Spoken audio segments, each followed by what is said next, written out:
Sounds good, Charlie. Why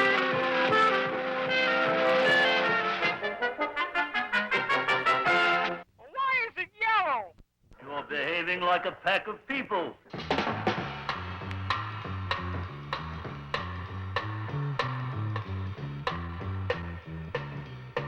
is the last straw.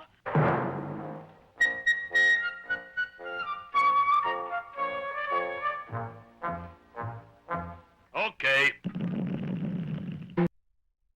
Doopa doop boop boop ba doopa doopa doopa. Can everybody hear me fine?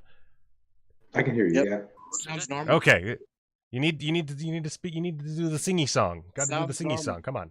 Sounds perfectly normal. Doop doop doop but doop. All right. So, doopity doopity doop. Welcome everyone to Survivors of the Last Drive-In, where we talk about the drive-in thing that we just watched. What with the stuff with the, the guy with the three names, and he has his assistant who's got the great Twitter handle, and we got the fucking Japanese movies, or as my father-in-law calls them, the Oriental movies, which I'm still working on that with him. Still working on it, trying to get it, it's up here, trying to bring it down here. And then we got all the the teachers murdering students, which is the American way. I have with me, of course, my Discord compatriots, who will be shown momentarily when I realize. There we go. Boom. Well, look at this. We got our next set. Oh, there's Diggum. There's Diggum over there. Oh God, I'm big. You're so big, baby. You're so big. You're so big right now, baby. Oh. That's the first time I heard. All right. That. It's fine. Can I switch you guys out myself for a second? I think so. Yeah. Ooh. Okay.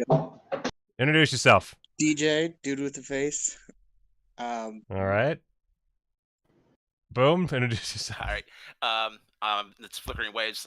You otherwise know me as Terry on the patron listings.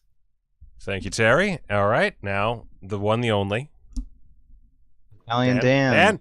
Hey, what's up? I'm really bad at this when I'm high, by the way. I apologize. All right. JoJo's Bizarre Adventure.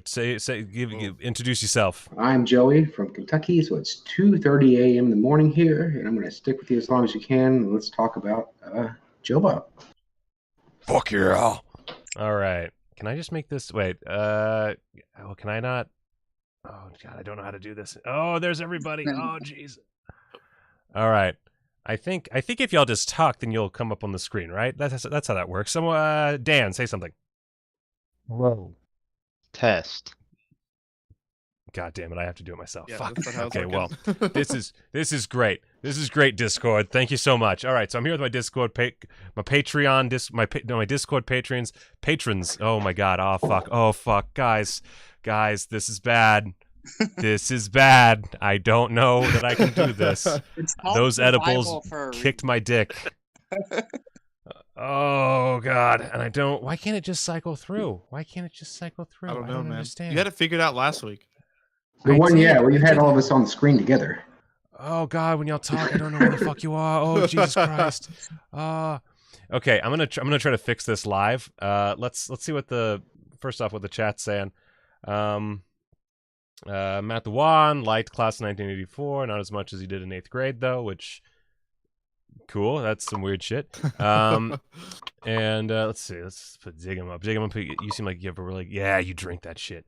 As a former teacher, a lot of kids need killing, says Kat. Jesus Christ. Lalo's score wasn't bad, but he also wrote that opening song, so he gets an F for today's score. Yeah, that didn't even sound like an Alice Cooper song, really, to be honest with you. It doesn't. It's like really bizarre. Very strange song. All right, talk about how wonderful this. What did y'all think? I don't care who talks. Just talk about what you thought of today's episode while I fix this. I thought it was good. I kind of enjoyed it more than last week's, even though this week continued the streak of weird picks for the last drive-in with Audition. Kind of like how I think that there was a weird pick with the Fulci movie last week, where it's just a weird idea to watch that with Joe Bob. I thought the audition Yeah, I thing agree. was great. I liked it. Yeah. Really enjoyed the movie. I can see the point of it not being ideal last drive-in material, but I'm kind of appreciative that he feels confident enough at this point to kind of push the boundaries, even though there's a lot of people out there willing to take issue with it. Well, the thing though about that is like, when he did Monster Vision and even back before that, he was doing a lot of different stuff, a lot of sleaze, a lot of action, a lot of old sci-fi. I mean, it's just, I think it's now expected he does horror all the time, and it doesn't have to be that way. I think it's cool to have a mix. I'm not a straight horror guy. I never probably will be, but I like to bounce around genres, bounce around, like I like to have like a loose theme tie together two movies that don't necessarily seem like they go together or something. It's interesting. I'm going way further than I should with thank you this. guys, because you guys actually brought me to the Bob and stuff. I didn't know about it, and I just found it, and just even since you guys were talking about it, I think now I've watched like 6 episodes. So I've been trying to go through some stuff. I cheated a little bit with like Tammy and the T-Rex because I had already seen that recently, so I just watched his thing. Yeah, just watch his bits. Yeah. And actually they did that upload on Shudder, so it was pretty cool because you can just watch an hour straight of Joe Bob for that movie, and I remember it enough, and it's Tammy and the T-Rex. So his stuff is by far more interesting overall. Yeah. Man, I'm glad that we can not only can we bring previous converts together, but we can also just, convert others and make the cult bigger. And then one day you'll all drink that fucking Flavorade and I'll be rid of you. So, all right. So, audition. Let's just dig right in. I feel like the problem with this particular episode of problem's a strong word, but the thing about this particular episode of Joe Bob, and his fancy drive-in show is, I don't think anyone's going to disagree with anything. Last time we had some disagreements about the quality of the movies. Nothing vitriolic or anything, much to my chagrin. I do like to see my little puppets fight, but I think we all had a good time. I think most of us on Letterboxd rated Audition like a 4 out of 5. I think that was the 4.5 general consensus. Yeah, I had 4.5. Yeah, I didn't rate it on Letterboxd, but it's a solid 4, probably a 4.5 for sure. Heavy 4. I need to see that first like 20-30 minutes. I know that's probably not like the most interesting part, and I want to watch it fully through probably, but I think I'd be on the higher end, but I don't of the scale, but I don't know if I'd go right to 4 yet, but I did like it.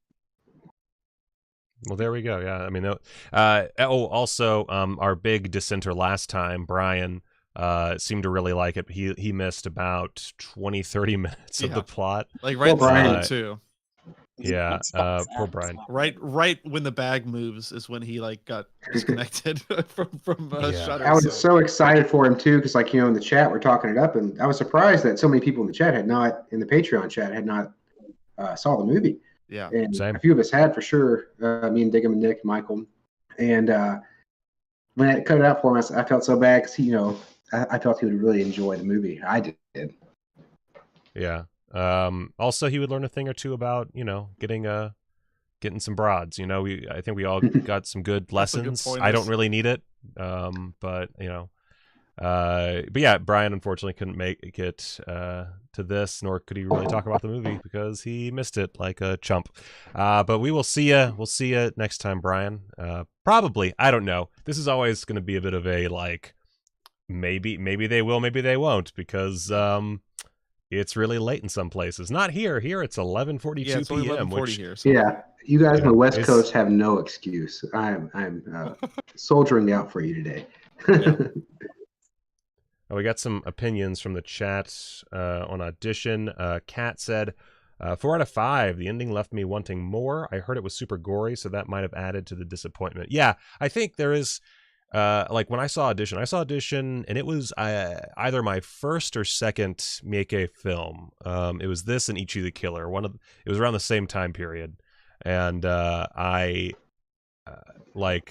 think if you go in either with it being in like every list of top horror movies of all time, / go in with like an Ichi the Killer or a Gozu or a Visitor Q or a Dead or Alive under your belt, you might be thinking it's something a lot more just grotesque and overtly fucked up than it actually is. However, I would say what it lacks in blood, it more than makes up for in sound design. Holy dick butts. By the way, if you're watching this for some reason and you haven't watched The Last Drive-In, I have no idea why that would be anyone. That doesn't make any fucking sense to me, but whatever. Then the spoilers, by the way. Spoilers for these films that at this point everyone should have fucking seen. You bastards. Oh, Matt the Wan says Audition is my favorite movie, so all these 4s feel like slander. 4's high, all a bunch man. of fucks. 4.5, I said.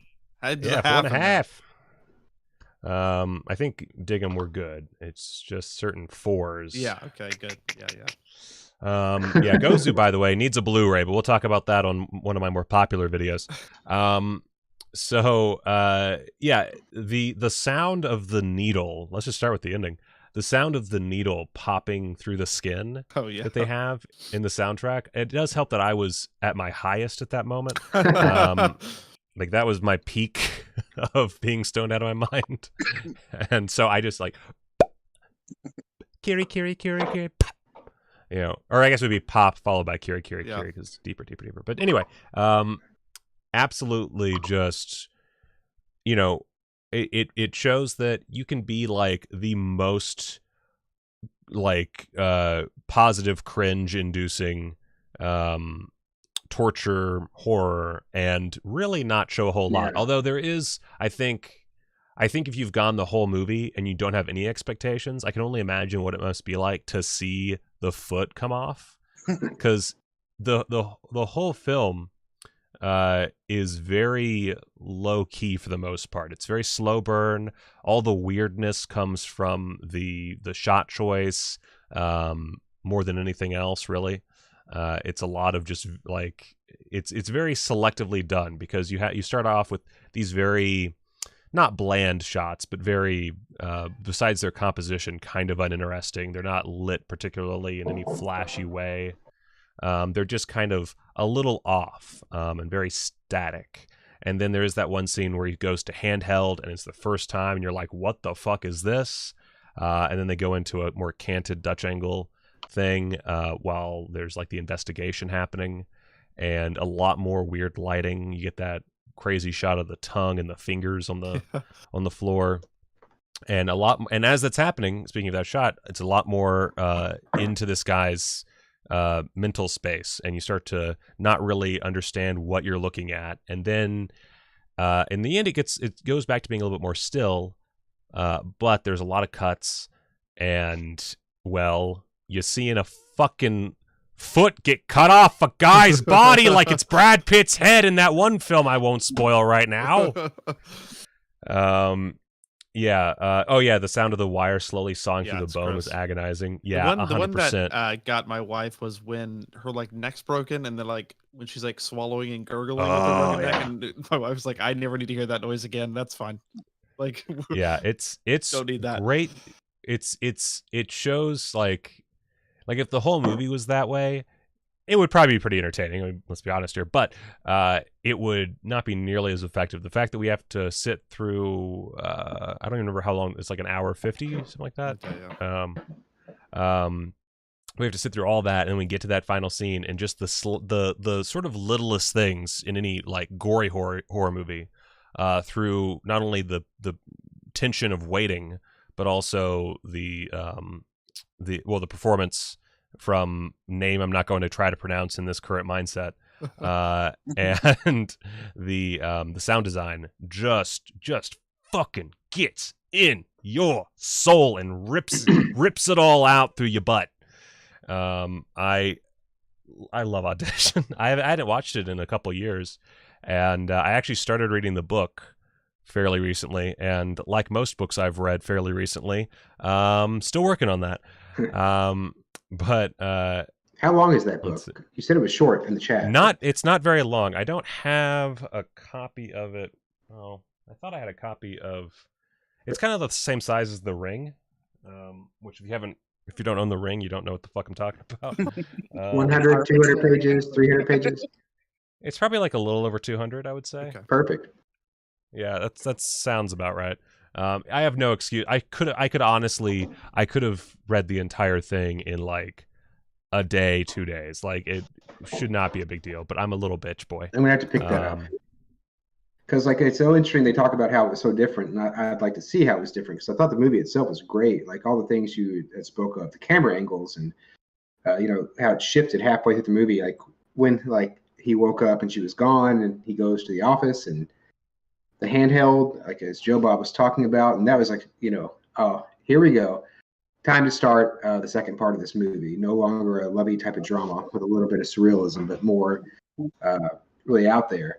And the surrealism, how the way it was shot was great because all the far out things, like they could be said was, him in the dream state. Like that whole scene, or not scene, but section where he's about to pass out.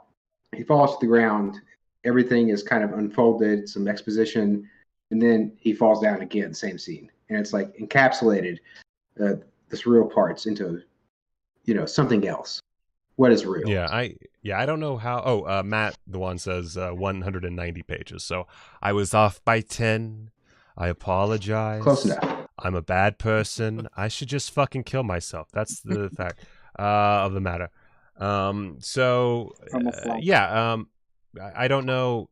I guess no one here has read the book, right? No. Okay.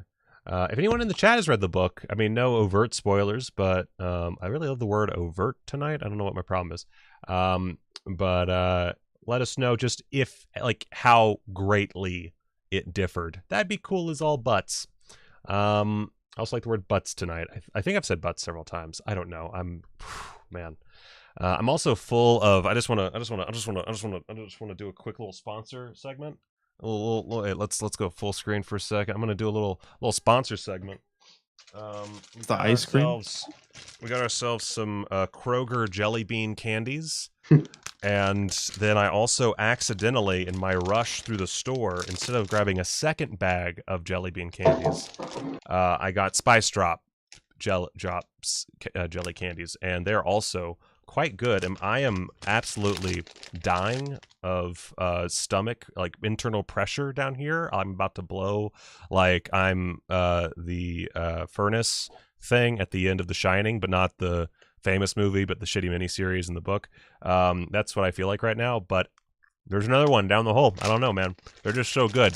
Now, that could be because, again, I partook in the devil's lettuce, and by the devil's lettuce, I mean a delicious bar of chocolate made by people that don't understand that wrappers should just be made of foil, because who the fuck cares? So just wanted to put that out there. Yeah.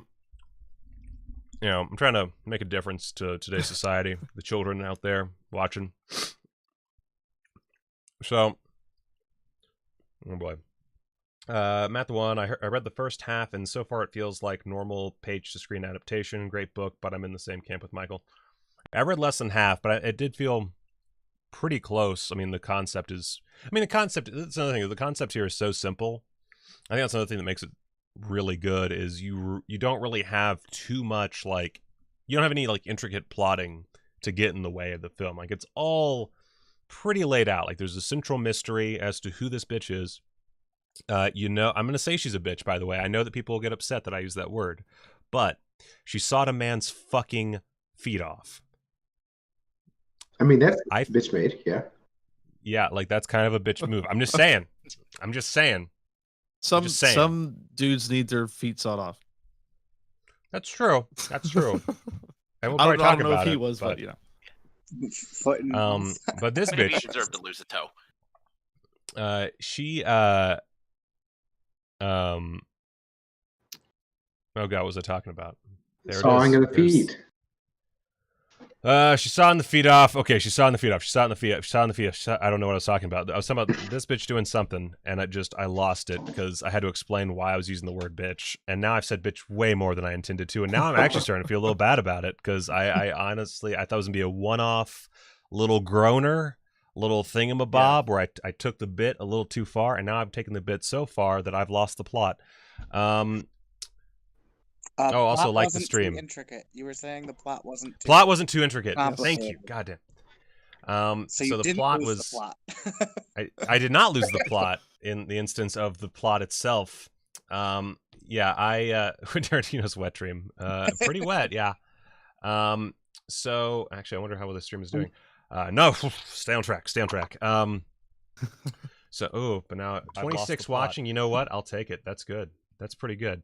And we have 16 likes out of that. That's not bad. That's not bad. It could be better. You now have 17. It's not bad.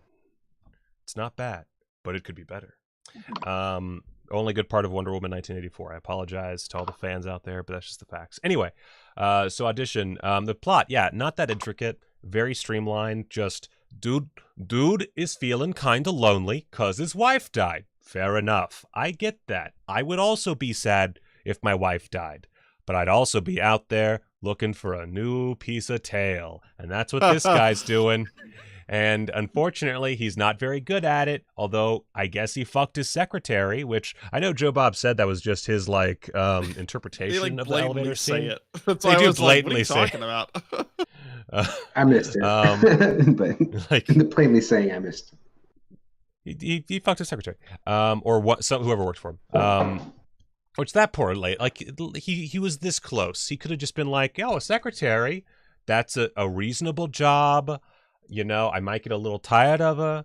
This is my Japanese accent, by the way. That's what everybody's always complaining about. She brings in a stable income. Everybody needs a good secretary. I know I did when I fucked her. And, could have had it all nice and good, but he didn't. He didn't do that. He fucked up, and he went to his friend, the guy who gets his head cut off in Kill Bill Volume 1. And his friend is like, yo, dog, I got you. I got you, dog. No, come on. I'm an expert in auditions. What does that mean? Is that guy a casting director, or he's just like, hey, I really know. No, that's the thing. He's an editor, right?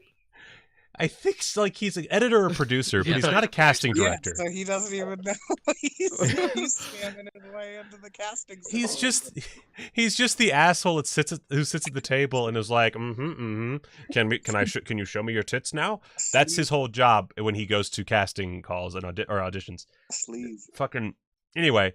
But he turns out to be like the smartest fucking dude in the world because he's immediately fucking second of. He's like, this bitch right here. No, I smell crazy. I smell crazy on this bitch. And our boy doesn't listen. He's like, no, I got this feeling in my heart. The heart wants what the heart wants. The heart wants what the heart wants, and this heart wants to fuck the shit out of that emotionless broad. Which is by tangent. I love the fact that she has like this completely vacant demeanor when she first comes around. And then by the end, she is just having a fucking ball. She like full roller coaster. Yeah. Well, I mean, I guess she stops. Roller coaster goes up, and then she gets thrown down some stairs. So it never really finishes the ride. Just then her neck's broken. I want to hear more about how they were like, they cast her, and immediately at the casting, the audition, they were like, wow, you're perfect and understand this perfectly. And then he would ask her later for what the character would do because he didn't know. Like, that's fascinating. Yeah. Knowing that and watching the movie is just fascinating.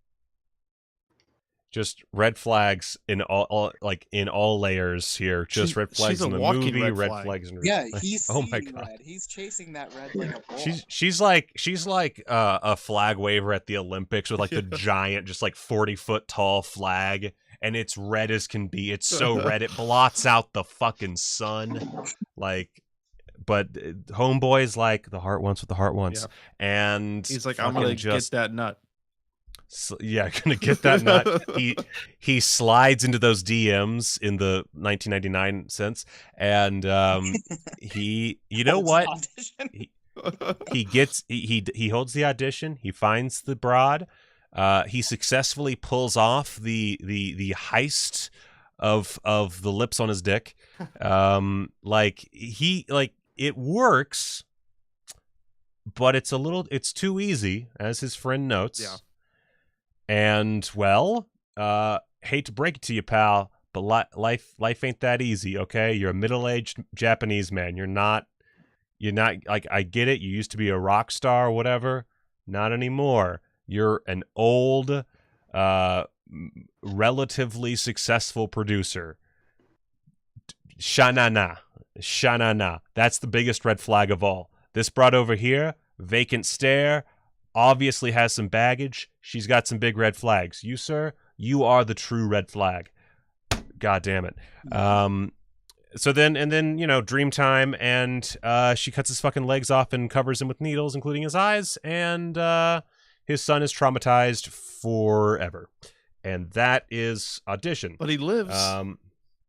Probably. But there's one bad victim for this whole movie. The worst victim. The poor puppy. Oh, yeah. Oh, God, right. Yeah. Yeah, I forgot about the puppy, yeah. Even least- with which is drive-in one of... totals, I totally didn't catch it. Was shocked by that. Yeah, we Yeah. caught it. So my girlfriend was waiting for it the whole time. So like when the puppy first shows up, she's like, "Oh, Yeah. puppy," and it's like, "Oh, it's gonna be dead soon." There's Like, only it one wasn't way so to go. soon, but yeah, like that stuff doesn't really bother me. It bothers That's like her, a and a lot of people. But like, you know, it's a movie. I know it's not real. It's okay. Yeah. And it's a fairly fake-looking dead dog. Oh, I mean, yeah. Almost it's an comedic. adorable fake-looking... Like, that dead dog was so cute, man. Yeah, I like it. Shit goes into high gear really fast. So, I know the clue for this month, Jesus Christ, for this week, was psycho, or people like fighting psychos, both urban and There's like domestic. Public and public. private. Yeah. yeah. But really, yes, that's fair enough. That's true. And then we also have murdered to fuck animals. Just animals that have been murdered straight to fuck. I'm not even going to try to get this video monetized. No, I'm not even. Cunt fuck shit butts. Tandy Newton deserves another shot at Mission Impossible. I don't know what else I can do to get demonetized. It's just on my mind. Mortal Kombat sucked. That's just stuff that could get me demonetized. I don't remember what I was counting. Okay. We've also got we got animals getting torn to shit, and then we also have both movies start off as one thing. In this case, we have like a romantic drama, possibly thriller. Like there's certain intonations early on that this could be like a thriller type scenario, but that's going in blind. It's something along those lines. It's like uncomfortable and off kilter. Yeah. So yeah, something's off. Yeah, it's very yeah. So you know something's off, but you're not really sure where it's going to go. It feels slow and fairly chill despite being tense. And then the other film, you've got what, you know, feels certainly closer in tune to what it is, which is a sort of teacher versus student action-ish movie, but it feels pretty, again, fairly chill. It feels like there's like a chance that this kid could get reformed. Definitely gonna have to deal with these others, but you know, not in any like seriously violent way. And then just murder, bitch. murder. And it turns into a fucking massacre at the end. And then the other, of course, also amateur foot when you take it off. What's the word for that? Amputation. Amputation, yeah. I'm just giving a really awkward hand You know, job when you right do now. this. Weight loss program. Yeah. Also, thank you to the mayor for using all 5 of his accounts to give me 5 thumbs up. I appreciate it. I'm glad that none of my haters are up right now. That's good. I have haters. Isn't that cool? I feel so popular. I finally reached my full potential. You bastard. How sad. So, our boy, did he deserve it? No. No one deserves that. If we're talking like a literal sense, no one deserves that. Even Harvey Weinstein? Yeah, that was the one example in my head, but I lean Lock him up. I lean towards no on it for sure.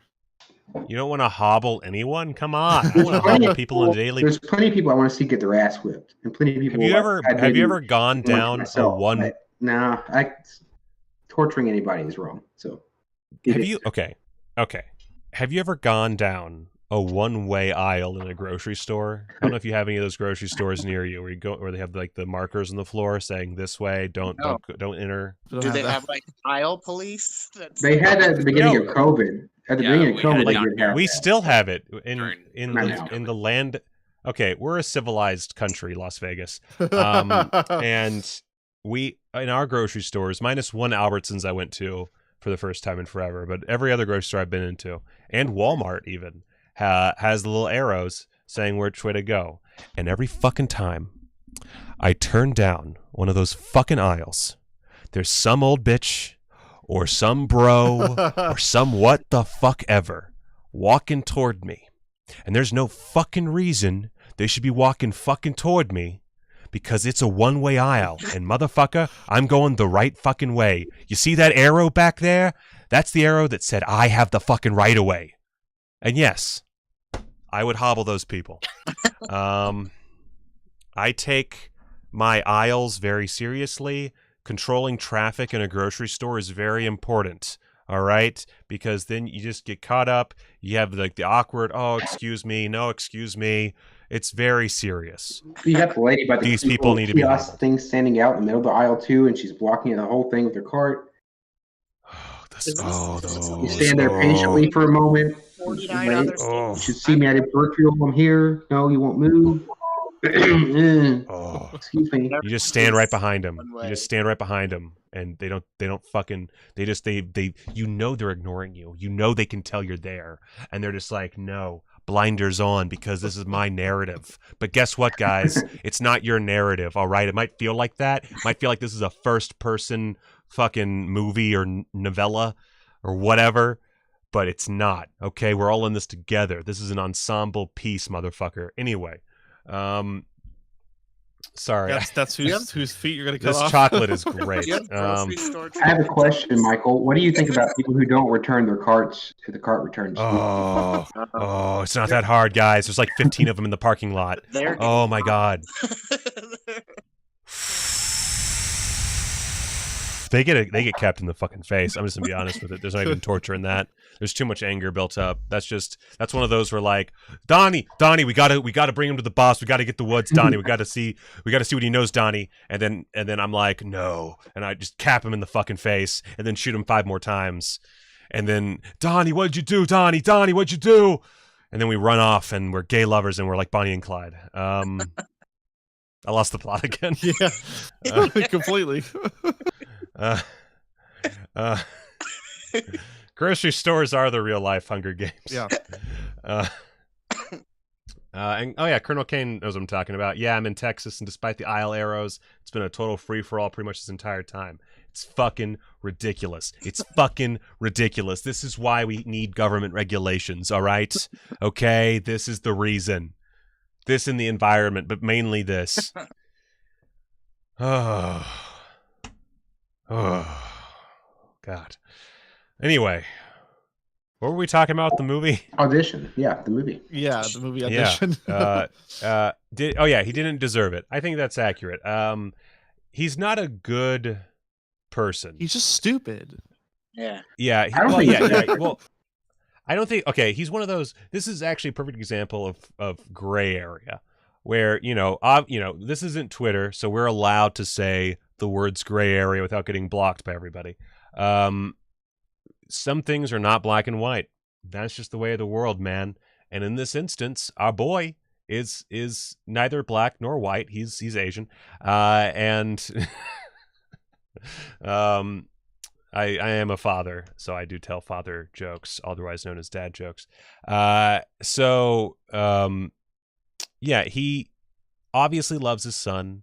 He obviously loved his wife. He obviously is just lonely. And I think there's something about how Japanese culture is. It kind of makes this middle-aged dude, gives him a bit of a challenge. I know we're all experts on Asian culture here. We've got a lot of diversity amongst this group. I've seen a Takashi Miike movie now. Yeah, look at that diversity. And I'm up to 2. We've got, I think, an Italian, so like that, that used to be a race. So yeah, I really do want a woman on here one day, but we only have like 2 or 3. We have, I think, 3, right? We have 3 because we have Stamps, Valison, we have my wife. That's right? I'm not missing anyone. I'm not that bad of a Patreon. That's accurate. Yeah. Okay. There's Carey Mulligan. Well, yeah, we do technically have superstar Carey Mulligan, but Carey Mulligan couldn't actually make it to one of these. She's very busy with her big movie career, murdering men early call tomorrow. Yeah, early call. But Kate, like my wife cannot make it because she has to wake up with the baby. I don't because I'm a man. We live by caveman rules. I don't know. I think Stamps is sometimes up late. Either way, the point is we have a very limited female base, unfortunately. Actually, my YouTube channel, I think still in some stats will say 100% male. It's not my fault. I try. I really try. I always have my shirt off on stream, and I'm like, this is going to bring the bitches. And then for some reason, you got to bring the butt doesn't talks. work. You need more butt talks on your channel. Yeah, I guess I do need more butt talks. The boot hacks. Saying Carey Mulligan is here. Saying bitches reminds me of that RoboCop story where Paul Verhoeven kept calling those actresses bitches the entire time. The one where he goes, bitches leave. He kept being all right. We bring in the bitches. The bitches do the cocaine, and then he comes in and says, bitches leave, and bitches you leave. Which, by the way, one of my most quoted lines of any movie is "bitches leave." I say it all the time, which is probably not good, but I grew up watching it.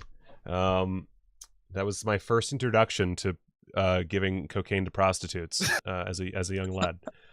And it's been a love affair since. It's been a love affair ever since. Just a Saturday night.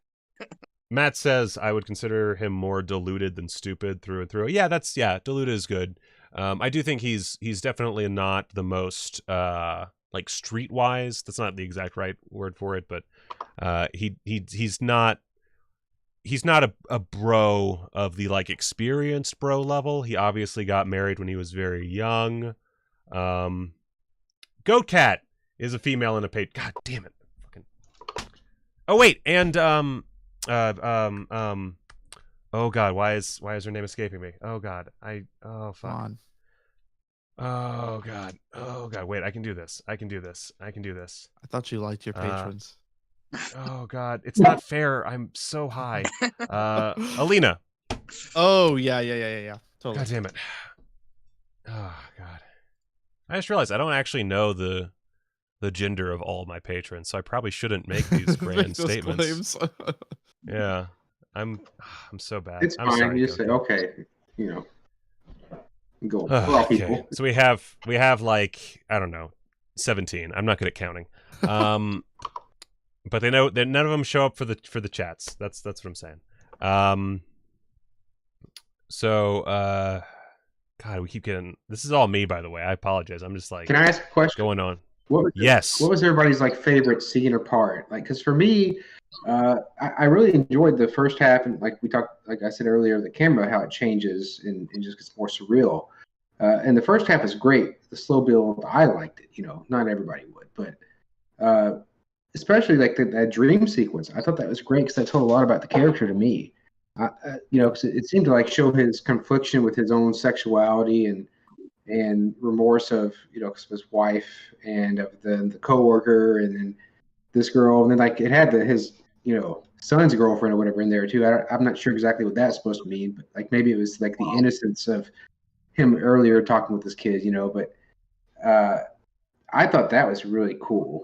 Like, it was obviously showed to be like not really happening, but that part I think really just was an interesting turn. Like here we are, let's go, we're strapping in.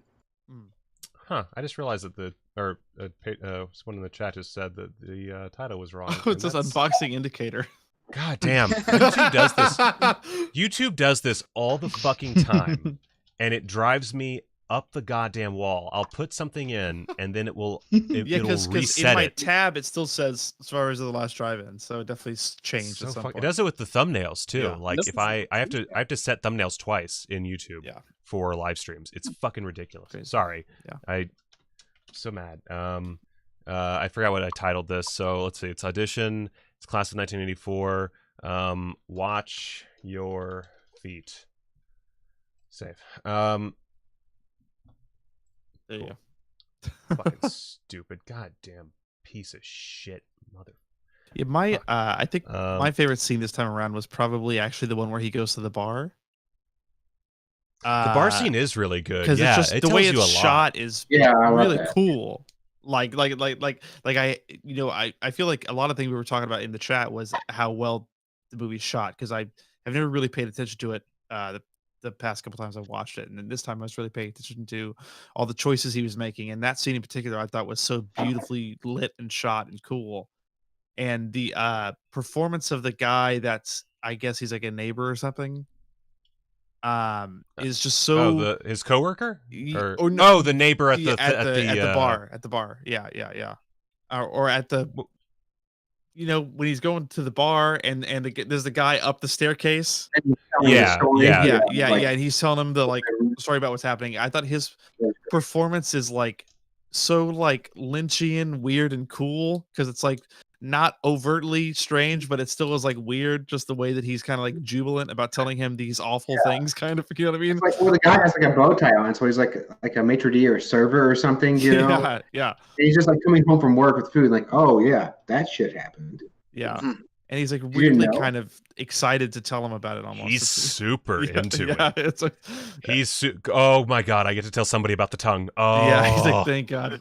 He's been paying attention to that tea for months and years, and he's ready to sell it. But those angles in that bar scene, those were great.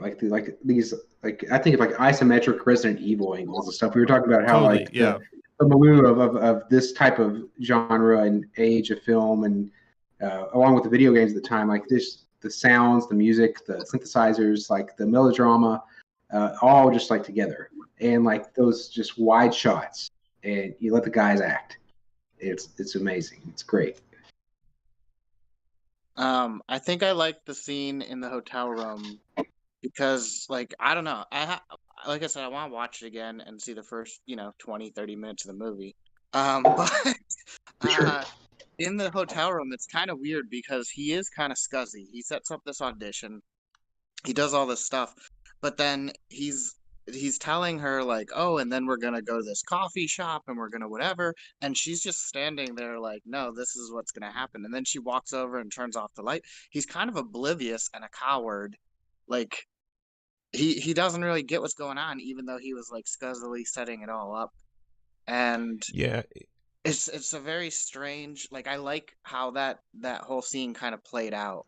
And you're very what's gonna happen, what are we doing here, what's kind of where is it going, but also just how he reacts is so strange for what his goal is kind of happening.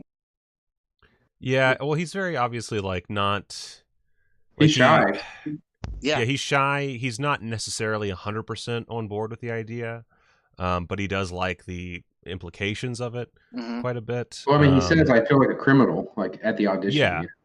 Oh, I missed that. So I missed that part. So I don't know. Some of the context is probably off. I need to get. Yeah, it's worth watching again. I think this is one of those movies that actually works better on rewatch.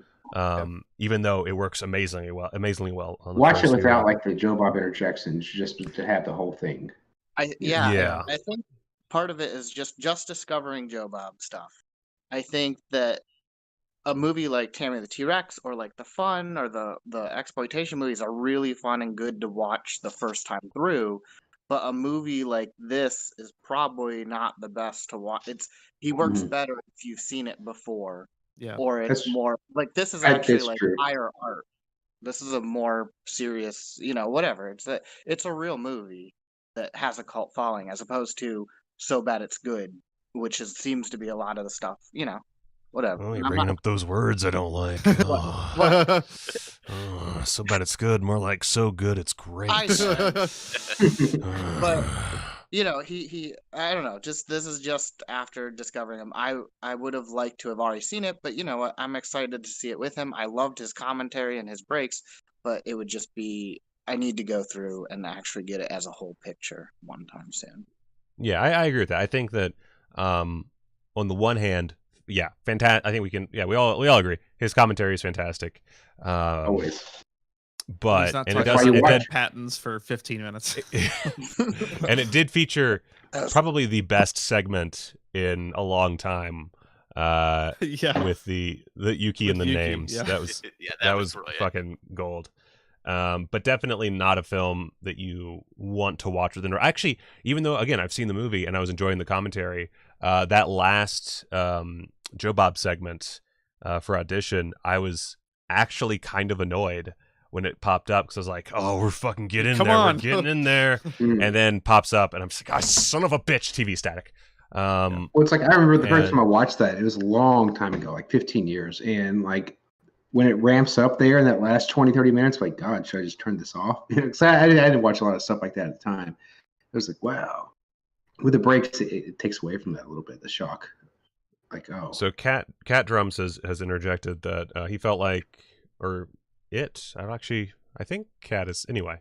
A Cat feels that he was hiding his true intentions from watching it. It felt like his goal was sex, and that's why as soon as she said come over, he was taking his clothes off immediately. He wanted her. I mean, that's true of, I think, any man seeking a relationship. They just want to dip their wick into that wax and light a candle. You know what I'm saying? Yeah. I was thinking something similar, maybe where it's, you can maybe look at it as he has all these plans, like we're gonna go to dinner, we're gonna go to the coffee shop, we're gonna do this. Maybe he has these plans and he's fooling himself in his head of this is more innocent than it is. And she is in the reality of it is like, this is what you want from me, so let's just do this or whatever. Or you know what I mean? Like he's living in this fantasy where it's more than just him getting this woman to have sex with. Yeah, I think that's what he's that like hopeless romantic type almost, where he really thinks like, okay, and part of it is this sort of like male and I know this word gets tossed around a lot. I don't mean it in the SJW sense, but this privilege. He has this kind of male privilege to him. I'm going to make the plans. I got this great weekend. Yeah, he did this one thing that was bad, but it was all for the greater good. He's gonna get his vacant-eyed broad, and she's gonna love him, and they're gonna be together, and it's gonna be beautiful. But he doesn't realize that really he's just being kind of a selfish cunt. That's and I think that is true, along with him being this sort of hopeless romantic. I think there is this, there's what you're telling yourself versus what you're doing. And he's telling himself that it's all good because that's, what he believes. But if he like took a goddamn reality pill, like his friend's trying to shove down his fucking throat, he would realize that, yeah, this is all pretty fucked up and extremely selfish. And I'm basically I'm essentially tricking this woman. Like it's all based on these false pretenses. So I am tricking this woman into having sex with me. But that's all clouded over because, but it's just one little fibberoonie. And then, and the beach and. Yeah. Like there's all these little romantic moments that he's manufacturing to make this seem like it is actually a really truly beautiful thing. But yeah, and it's the fucking cat just rocking it in the chat. It's the male ignorance of what the situation looks like from her perspective. And I like that we get little bits and bobs of what her perspective would be throughout the film. And we return to her stories at the end during the dream sequence to really push home just how badly this man is fucked up. And then, of course, he gets turned into the victim. And, I think you make this movie today, she doesn't fall down those stairs. And maybe at best he winds up just normal hobbled, like what's his fuck, at the piano. By the way, so here's a question, since this is part of that crazy sequence, did she actually go back and kill Piano Man? Yeah, or decapitate Piano Man, which is also a version of killing Piano Man, or was that just a dream? Like, was he just like? Why would he imagine that? Like, the one thing with the dream sequence is I am very confused as to how he could be imagining this when it's stuff that I don't know that he could possibly have reference for. Yeah, like her apartment and stuff. Like, yes, how does like he her have apartment. that information? Yeah, I feel like he's just building that in his own brain, but that leads to the question like you asked. I don't know if that happened, the decapitation. I assume it does, because like what other reference would it be to have that? Like the dream sequence has like reference, like it's like him, thinking over his mind because of the abuse, and then because it's all based on him more so, with his wife. Matt says Joe Bob said there is no Piano Man. I don't agree with Joe Bob's assessment of the film. Yeah, where it's a dream from when he wakes up on, essentially. I think most of the time, unless it's like stated boldly within the film, if it is meant to be like kind of left up to interpretation, I never go with the dream twist to anything ever. I always assume. Yeah, to me, like when I was younger, I used to give in to the dream twist more. Like I used to be very heavy on the American Psycho is all in his head train. And then I realized that, spoilers for American Psycho, I guess, but I realized that no, it's actually funnier if Patrick Bateman is getting away with these kills and all this stuff is actually happening, and maybe the cop cars exploding is all in his head, maybe, or it's just a surreal way of looking at the world, something like that. But as I've gotten older, I've just been more into the like, okay, if they don't say it's a dream, it's not a dream. It's actually what happened. Yeah. And that gets convoluted with a movie like this, where we do have actual dream sequence to deal with, and it is further muddled in this specific instance by the how the fuck he know what an apartment looks like? Why is the bagman in his brain? He doesn't know about the bagman, which then suggests, okay, so is he making up all of this up to the murder or including the murder? Is this all happen after she leaves him in the room? And then it turns into like, I don't know, it just doesn't feel as impactful when it gets into that. I think if it's him imagining everything because of the situation he is in with the whole, Kiri. I think that works a little bit better. I think that if you take the film as everything in her apartment and the Piano Man is his idea while he's being, that could work. It plays with space-time a little bit for some people, but that's an option.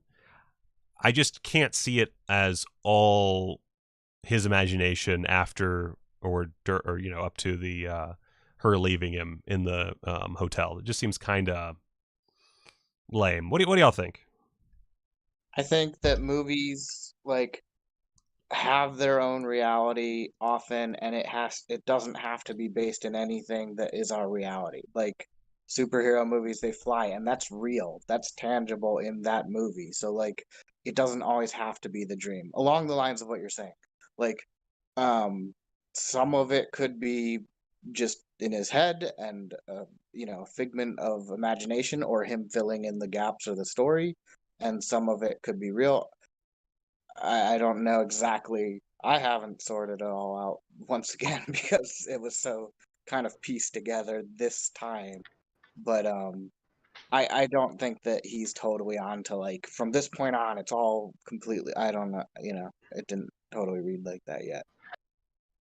Yeah, this is the. Matt, Sorry. I was just to say, Matt said there are sequences I would consider real but distorted by Ayama's. I'm not going to try to say any of these names PBR? correctly. Own mental state. Hips to dig 'em.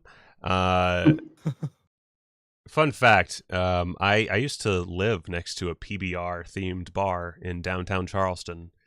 The most hipster goddamn place I've ever been. Anyway, continue. Yeah, I was saying, I don't think anything that was shown, if I remember correctly, this is my first time seeing Audition. I don't think anything shown in that, like, sequence or the entire period of time is anything that's like too fantastic to where it can't be in the narrative. And I feel like they wouldn't show it. At least I got this vibe from the film. It was they wouldn't show something unless it didn't happen. At least that's my understanding right now. But I've only seen this thing once, so. Well, the problem is they do. There are a few moments that. Well, there's one moment specifically that can't happen, which is him seeing the tongue and fingers on the floor, which is like his mental image of what he's being told by this guy, and he kind of, I guess, maybe like straight up sees it, like maybe his mind's eye is overly powerful in that moment. So it does suggest that he has like.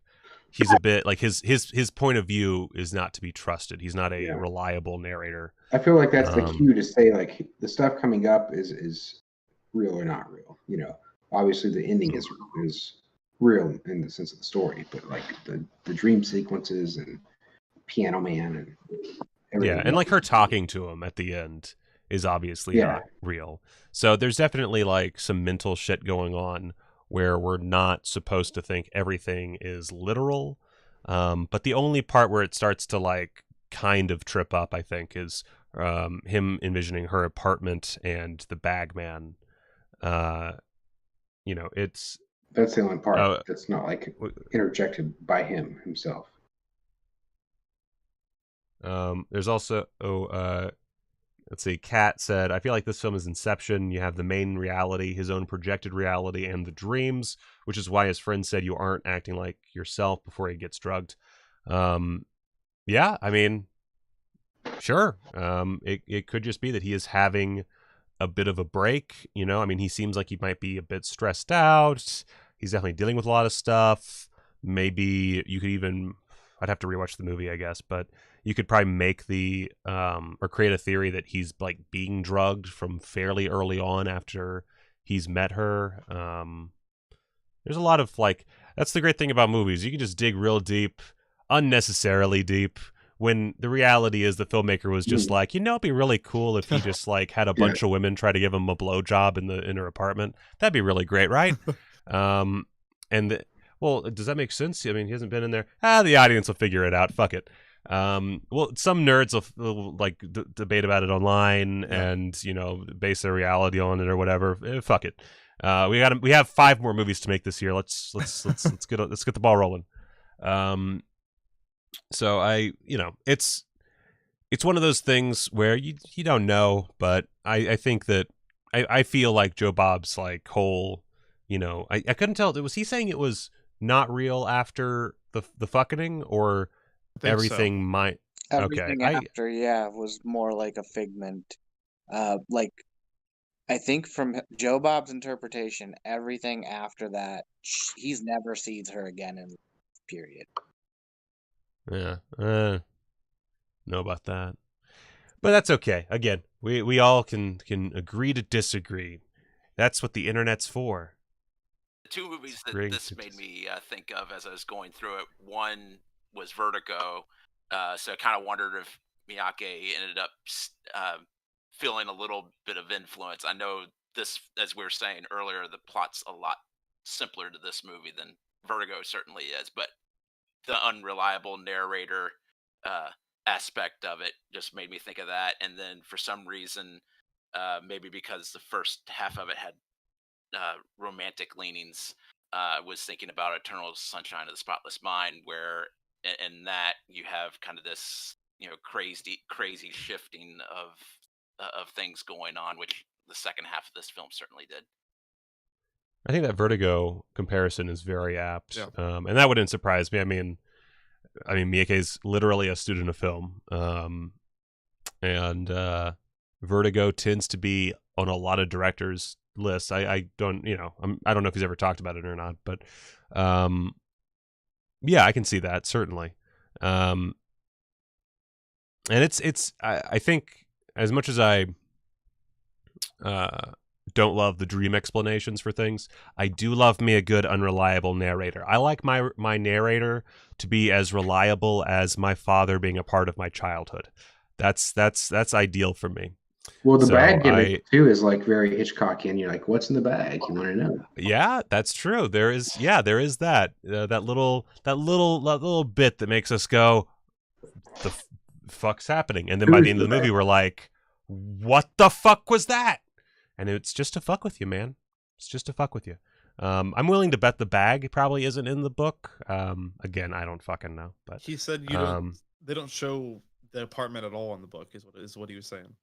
Yeah, I think it's mostly from his perspective, if not entirely from his perspective.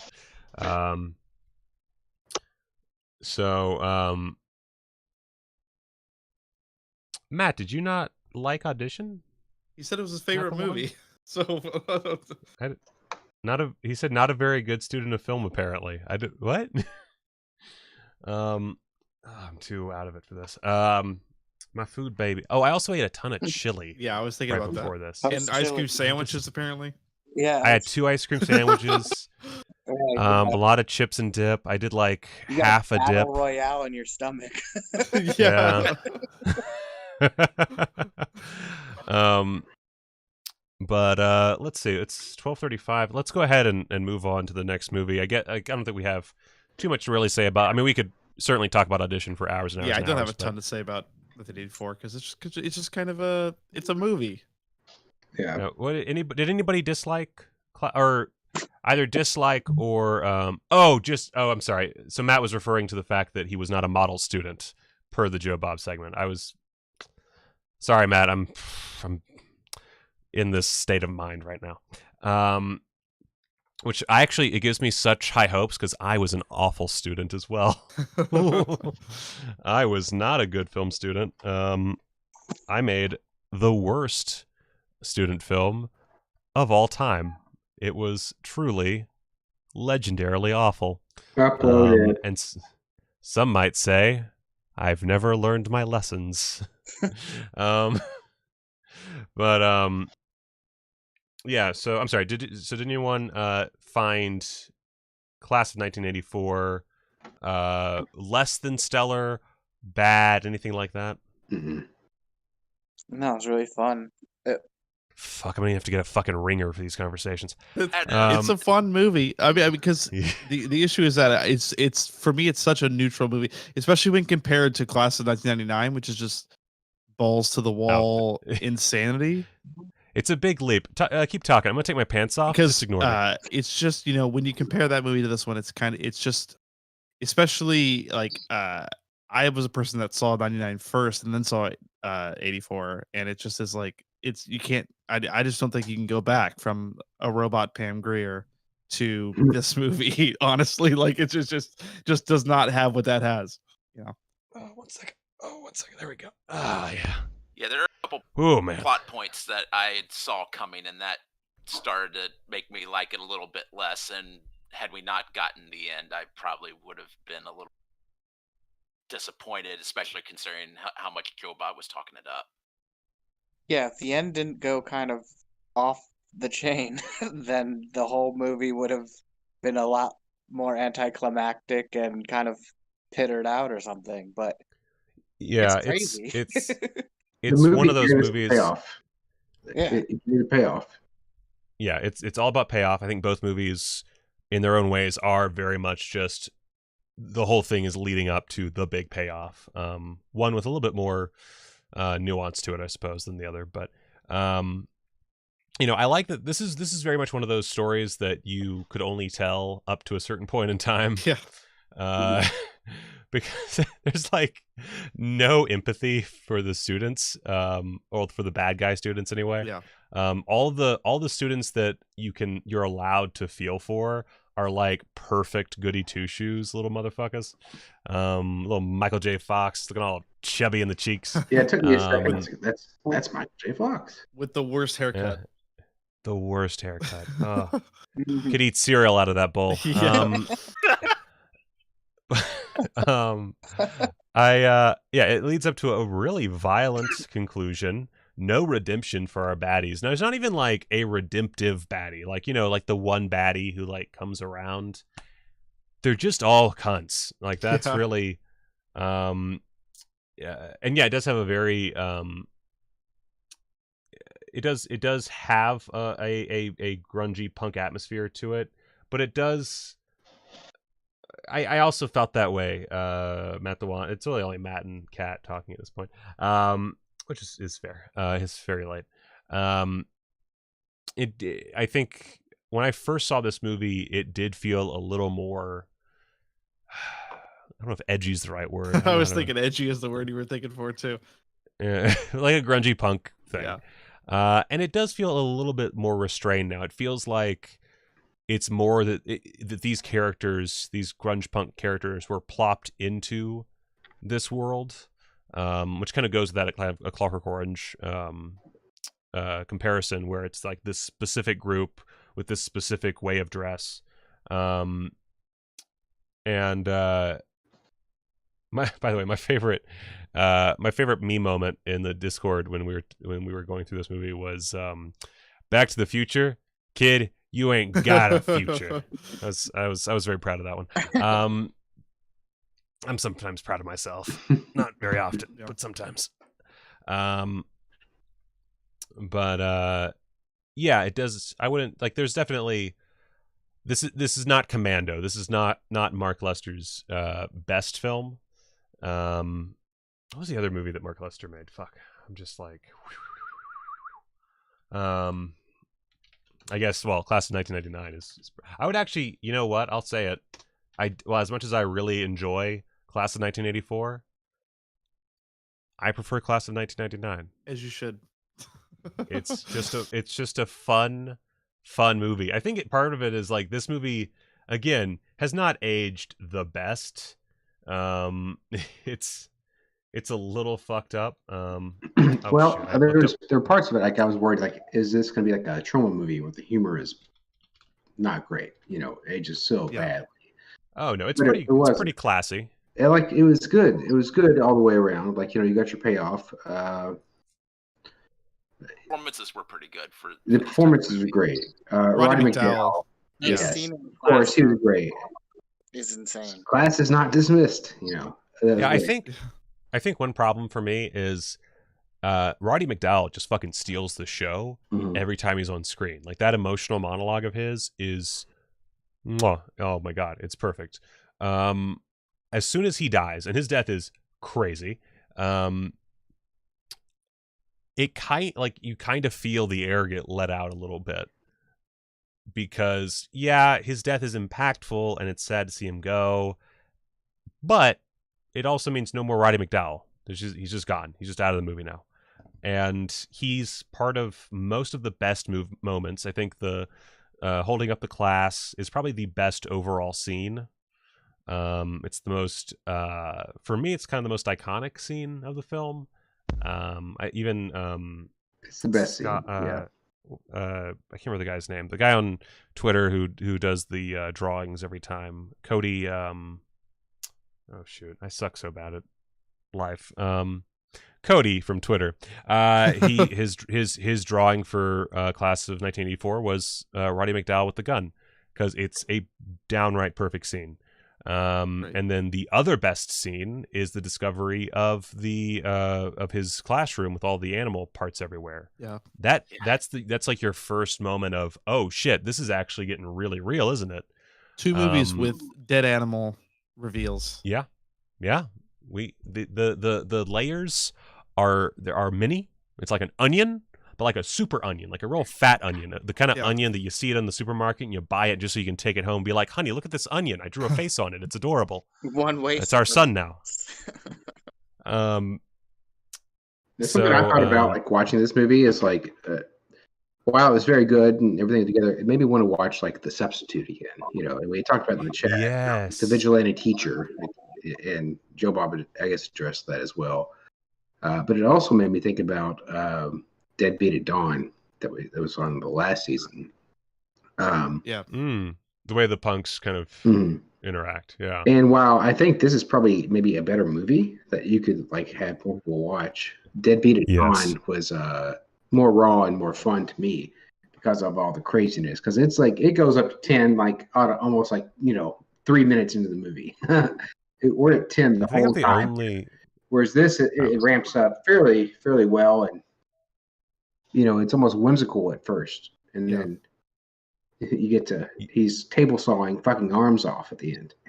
Yeah, this is like a really classically structured film that feels very well managed on all levels. Like it's a very professional production. They have their beats down, and it just also happens to have a very distinct contrast in I guess tone at the end once that arm gets taken off.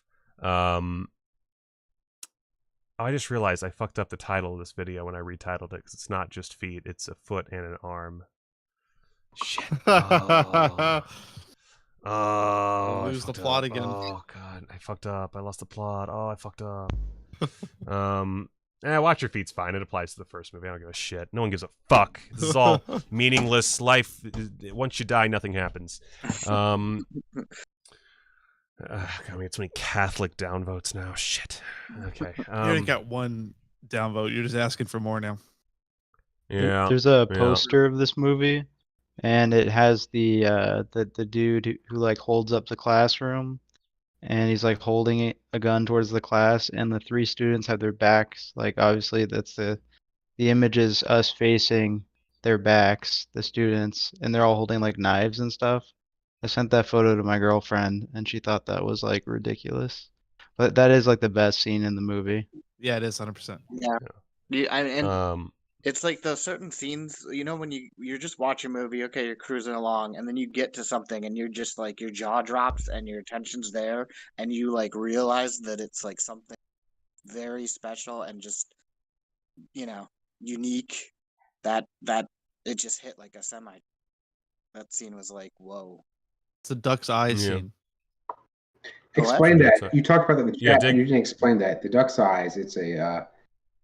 It's just some dumb David Lynch thing where he's talking about he's like, the duck, you get a beak that has this one texture, and you got the feathers that has this texture, and films are like ducks, and the really thing on this special about the ducks is the eye, and that's like the most integral part to the duck. So I like to put scenes in my films and my TV shows that have a duck's eye to them. That is like, it's beautiful, it's integral, it's this thing that is seemingly unimportant, but it's probably the most beautiful scene in the movie. And that's why I said like the audition scene is the duck's eye, the Roddy McDowall scene is the duck's eye, because it's just this perfect little moment that really ties everything together, even though it's not necessary. Yeah, you could cut it out, but if you did, well, you wouldn't necessarily lose plot.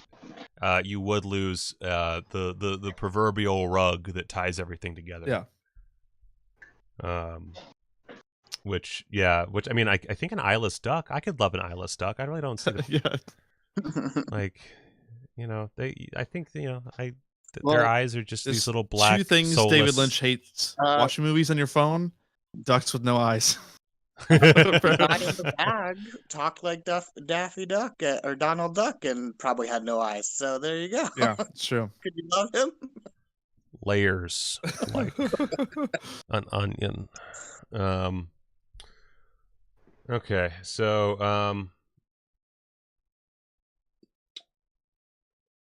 so Kat is a public school teacher, is what I'm gathering. Okay.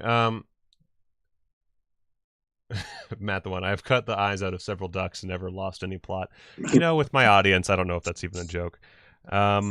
So he kills them all. They all fucking die. I love the that little bit of behind the scenes trivia that they shot it with him falling by accident, right? Well, I like that ending better, where he, as a last kind of like defiant act, Or no, kills himself. He right. kills himself, which I think is a way cooler ending for him to be like, for a final fuck you, to be like, I'm just gonna kill myself. Like it's both a lot more punk and a lot more thematically relevant. Definitely, yeah. As opposed to like, you know, just the him pushing him down, essentially. I wanted to see him get punched in the face, so yeah. With him like staring back up at him kind of when he gets hung or hanged. And that makes sense with that other ending where he just kills himself. It really it kind of it doesn't like take away from the film in a big way, but it does take away from the impact quite a bit, because it does feel like a more like Death Wish sequel instead of Death Wish itself, if that makes sense. Where one very much has like something to say, and the other one is like, but what if we had a bazooka blow him out of the apartment? But that's the best, you know, Death Wish movie, though. That is the best Death Wish movie. I'm not saying it's, but I'm just, one is more thematically relevant and one is more fuck yeah, bro. Which, has always bugged me about a lot of these 80s action flicks, like First Blood to Rambo. It's like this beautiful story of how veterans are treated in America. And then, you want me to go kill some Vietnamese, sir? The next one he's blowing up. Are we going to win this time? Are we going to win this time? I'm going to get myself some Vietnamese tail. It's like, take a movie even like, say, Best of the Best, which in its own, like, you may not like it, but if you like martial arts collection, like Best of the Best. 2, we introduce cage fighting. Okay, that's a logical transition because they do, they're martial artists, whatever. This is even before UFC. 3rd one, we're now like spies almost. It's like, what the fuck? We get there out of the realm of reality very quickly. Or the greatest franchise currently running, the Fast and the Furious, which, has changed. Series ever. Yeah. I think I saw the first movie. This is going way off plot, but I saw Mortal Kombat today. Yesterday, I guess now, in theaters. It's the first time I've been in a movie theater in over a year. Very excited. I teared up watching the F9 trailer. I was so excited because I had not seen that trailer on the big screen, and it made my heart swell. And then I watched the movie, and it was fine. But there's actually oh boy, I almost had something. I almost had a connection between Mortal Kombat and one of these movies, and I lost it. But it was really great. Trust me, it was a great idea. It was it was a banger. It was really funny, and you guys thought I was handsome for saying it. A YouTube fatality. I'm gonna do an experiment tomorrow, and I'm gonna do a Mortal Kombat video, and it's gonna get 70 views on my channel. I hate all of you so much. I hate you too. It's okay. My Godzilla vs. Kong video is like one of the worst videos I've ever done. Bud. Well, I mean, it happens if you're wrong, and you hate on that movie. That was so much fun. Oh, that turd burger. What? You know what else sucked? Falcon and the Winter Soldier. Oh, buddy, I haven't even seen it yet, so and I don't know. And I'm not a fucking racist for it. I fucking saw that on Twitter. Rotten Tomatoes. It was the only episode that was rotten out of the bunch. And let me tell you something. The Rotten Tomatoes is wrong because all but like one was rotten out of that whole fucking bunch. That was not good. That was not good television. They've all been kind of boring. Just because they do the thing that you like to see. Just because they he has the fucking suit. Spoilers. Ooh, it's getting me. It's getting me in my giblets. It's actually, but that connects to Mortal Kombat. So really, this still has nothing to do with the topic at hand. But Mortal Kombat, a movie where, guys, fucking, he said the thing, guys, It was the coolest fucking kill I've ever seen. And motherfucker, he said the line. Okay, he said that it was like a fatality that was without flaw, or a victory that was perfect, or something like See, that. but I don't know. That's just gonna give me a boner though when I watch it tomorrow when that happens. Oh my god, these fucking nerds. That's just gonna get me excited. I don't understand these fucking people.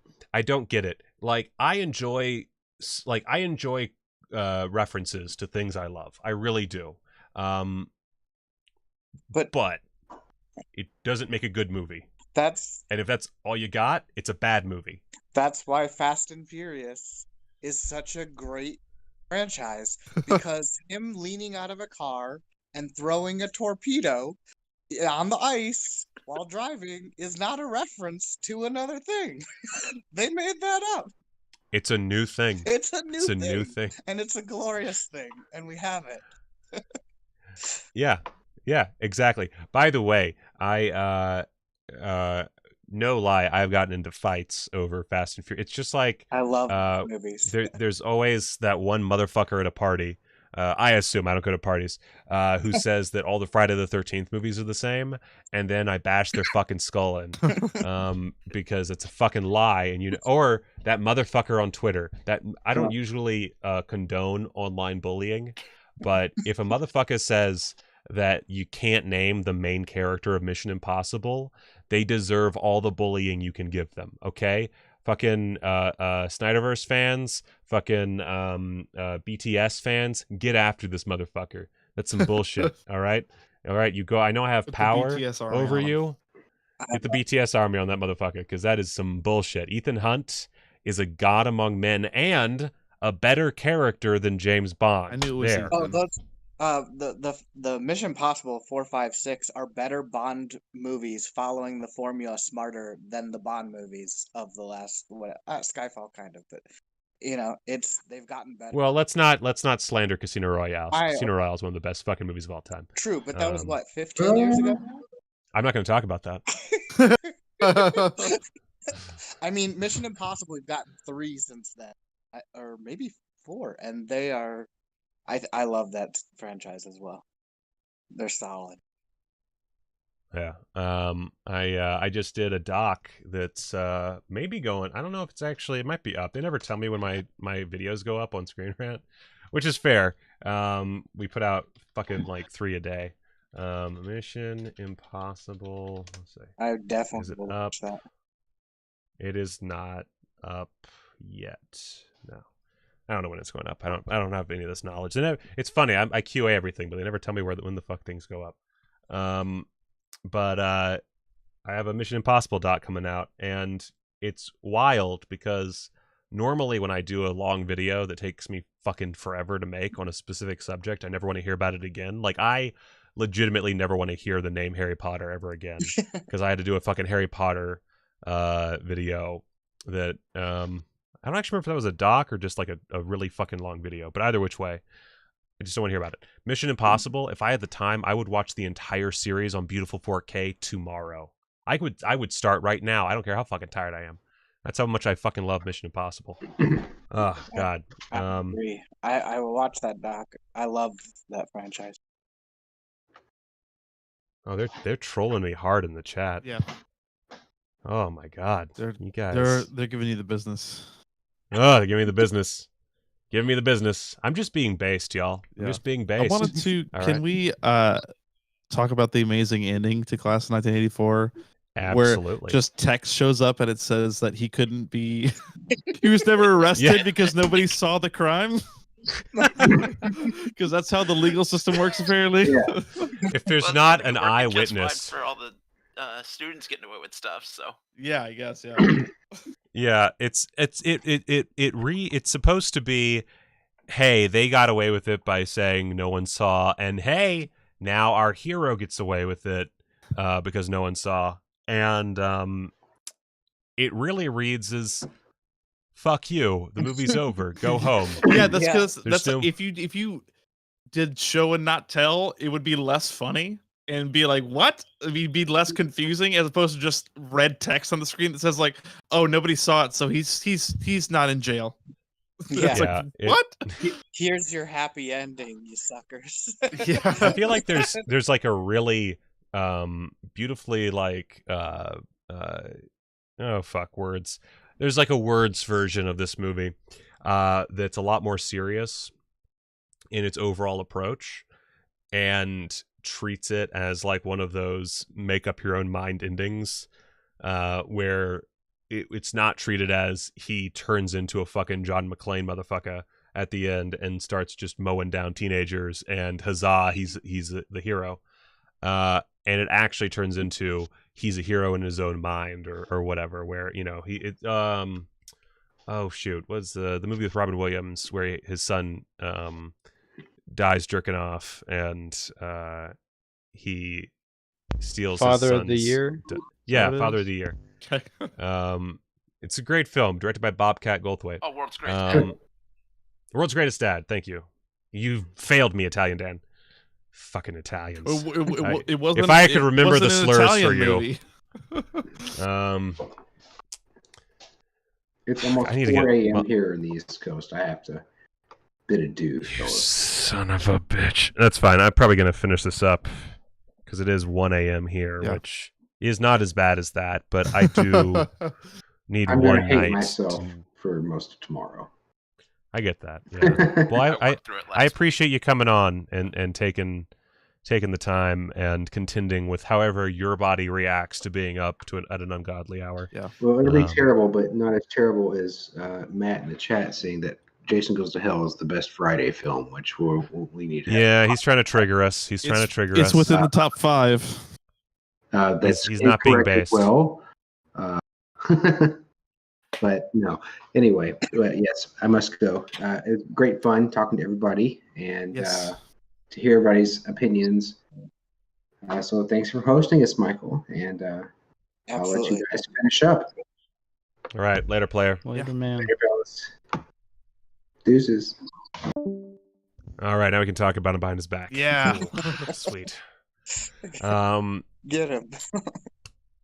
So, yeah, I think overall there wasn't like I think last week we had a lot more like intricate shit to talk about and like quality I mean, it seems to issues, be but- the theme with both weeks so far, where we can talk about one movie for a very long time, and then the other one we're kind of like, yeah, it was fine. Yeah, Like- which is it's probably good. I mean, we like it was my stupid dumb fuck idea to do these directly after and not like the day after, Yeah. but that's why it's Survivors. The title doesn't work Yeah, if you're not a survivor. exactly. So which that's just another in a long history of me, hey, this is a good idea for a title and an idea like this joke is very limited. Yeah. Let's roll with it.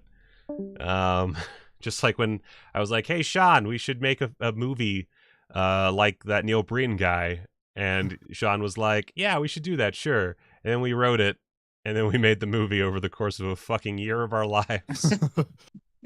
And then I said, hey, you know, it'd be great as a follow-up to that. I should shoot an entire movie on VHS. That can't be a problem. Yeah, That won't go poorly. Be a, That'll be a raging that success. won't be difficult. Oh, I'm gonna blow my fucking brains out.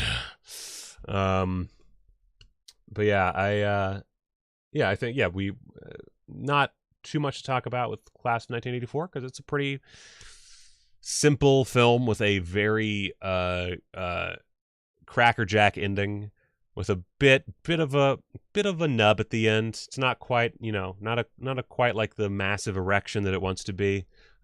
Just because they changed the ending and that one little baby change does hurt it a little bit, but not in any grand way. You can still have fun with that nub.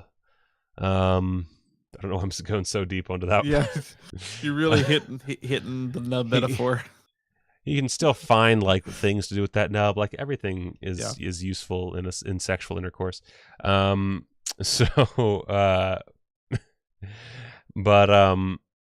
the movie preceding that, let's see, first off, Mark Lester. I do have his fucking It Showdown Okay, in Little so- Tokyo.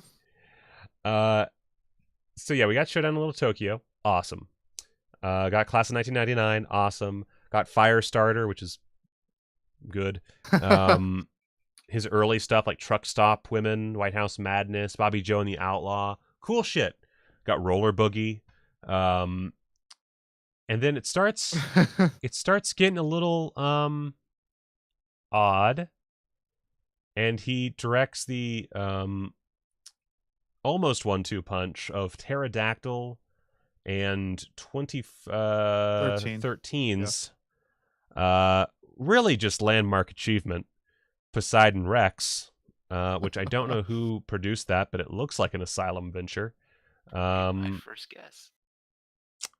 Well, it's Pterodactyl, Yeti, Curse of the Snowman, and Poseidon Rex. What a filmography. Yeah, I'm like I think it's the fact that he did Commando that really like I feel like you take that out, like Firestarter is a little, kind of a like, oh, that's odd, but the fact that he did Commando, for some reason, that's the thing where I'm just like, I can't make the connection that his career just like falling apart. Yeah. Which maybe I just hold Commando in too high of a regard. It was like the first pair of tits I ever saw in a movie. So it's pretty, it's pretty high up there for me. Has that amazing scene where he lets Scully or whatever fall, and you never hear him. He just keeps falling. Yeah. Forever. Sully. Wait, it's Sully, right? I told you. Fuck. I can. Yes, it is. Well, what's the line? Commando, I told you. Oh, it's I lied. Remember when I told you I'd kill you last? I lied. Oh, it's so good. It's so good. Sorry, this chat again brought to you by Bang, BHANG, Bang Cannabis Infused Chocolate is today's sponsor. Yeah. Shit fucked me up, yo. Shit fucked me up. By the way, I don't know if you can see. Wait, I'm gonna switch to full screen real quick. I don't know if y'all can see, but these are all these fucking Blu-rays back here. It's like, oh wait, I can't. Oh, it's gonna focus on the fucking. Oh my god, there we go. Look at that. Look Those at are that Blu-rays. bullshit. Well, this is DVDs technically that Casey Mulligan got me, but holy butt sauce! There are so many sets over here. My life is a goddamn. Like, look at this shit. What the fuck is all this? What happened to my life? We gotta watch all this, dude. I don't know. I have to make videos. I know. For you guys and Yeah. about, like, I don't know, why Iron Man, all the times he showed his dick on screen. Top 10 times Iron Man showed his dick on screen. Oh, that's no judgment. I have stacks of stuff I have to go through, too. Yep, It's same. crazy. They're going to say, like, stacks of Iron Man's dicks. Any.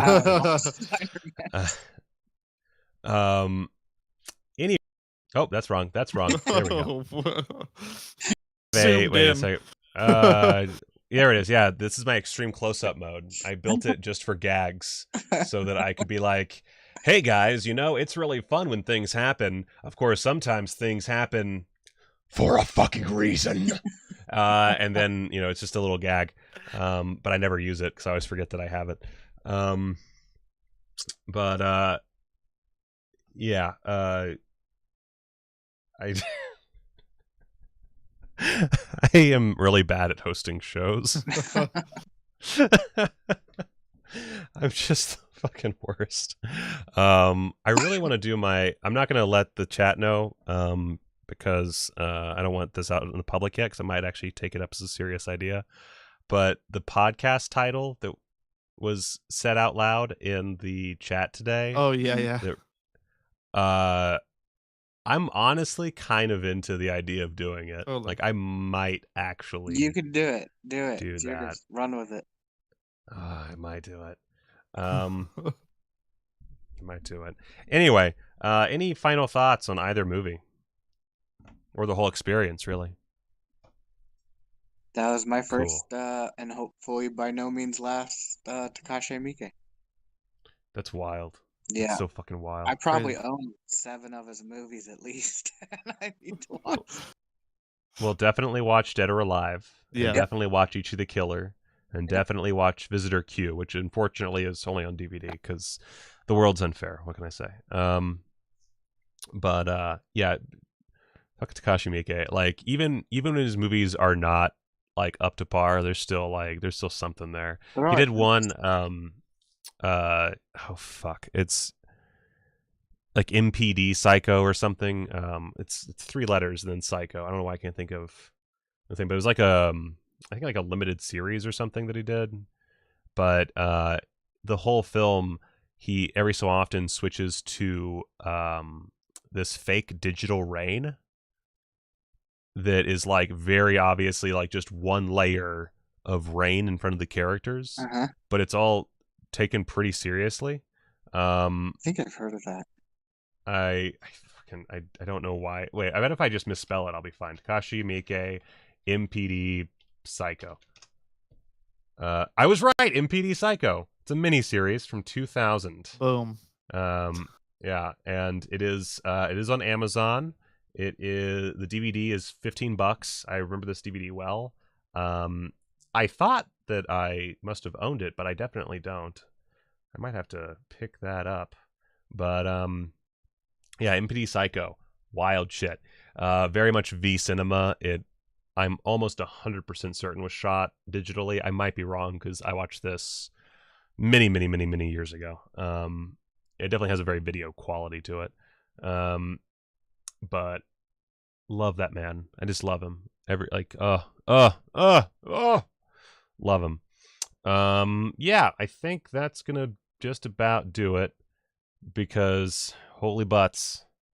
Very tired. Another thing that this show is brought to you by. Open my candy drawer.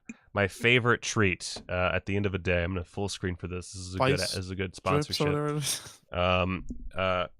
We've got melatonin. Oh shit! Fuck yep. Balls! I hit the thing. We got melatonin gummies. Yeah, right there. I take 2 or 3 of these because I sleep bad. And if I had known about these during high school, I might have not made bad grades. I might have even had friends, but I didn't. Yeah, Miike went digital very early. I'm just going to go ahead and, you know what? I'm pretty jacked on this conversation, so 3 it is. Get jacked up. And they taste so good. These and Tums. These are off-brand Tums, but fucking melatonin gummies and Tums are my favorite snacks in the world. So that's the sponsorship I've decided I have now. Yeah. So with that being said, and with my mouthful of gummies, I still have not updated the credits because I'm a piece of shit, and now it's just a running joke. / I forget the second that I hit the in stream button. Great time talking with you guys. This is possibly my best idea ever, was just to talk to patrons on stream, because I have the best patrons in the world. That's just a fact. Like, I've heard stories of other Patreons. I've visited other Patreon Discord chats. Nope, man. It's total right here. It's total cold diarrhea everywhere else. Yeah. This is the place to be. So, if you would like to join my little cult of relative personality, link is in the description. You meet a lot of cool people who are much cooler and more knowledgeable than I am, yet still give me money, because life is pretty fucking stupid, and that's okay. So everybody, say bye. Life is pain, and you'll find out, right? Yes. Life is nothing but pain until you die and nothing happens. That's the moral of this channel. And guys, until next time, thank you so much. And go to sleep, but also go watch a movie.